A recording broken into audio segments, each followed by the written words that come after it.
pour le groupe démocrate, Madame Louise Morel.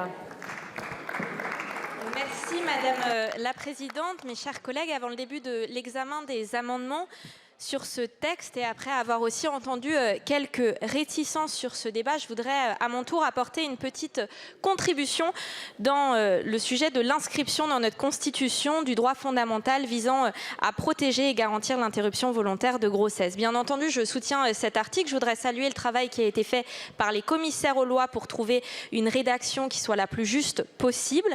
Mais je voudrais également dire devant notre Assemblée que dans la vie d'une femme, cette liberté constante à disposer de son corps est un droit fondamental, un droit qui doit être le plus solidement protégé, un droit qui mérite de se trouver au sommet de notre hiérarchie des normes, un droit qui a toute sa place dans la Constitution de la République française.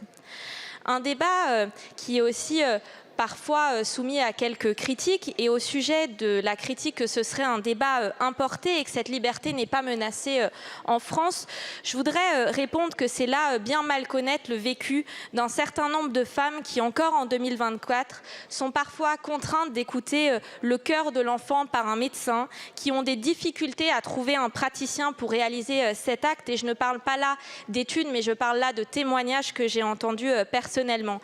Elles vivent alors dans l'angoisse du temps qui passe pour rester dans le délai légal permis. Cela traumatise les femmes et en particulier celles qui vivent leur première grossesse. Alors bien entendu, nous avons d'abord dans notre pays des médecins, des professionnels à l'écoute, mais il y a des difficultés et je ne parle même pas là des mouvements bien trop nombreux qui veulent revenir sur ce droit. Alors non seulement ce débat n'est pas importé, mais ce débat est fondamental.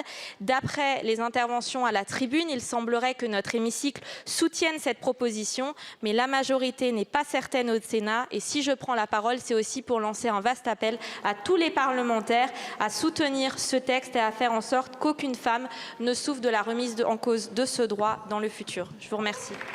Je vous remercie. La parole est à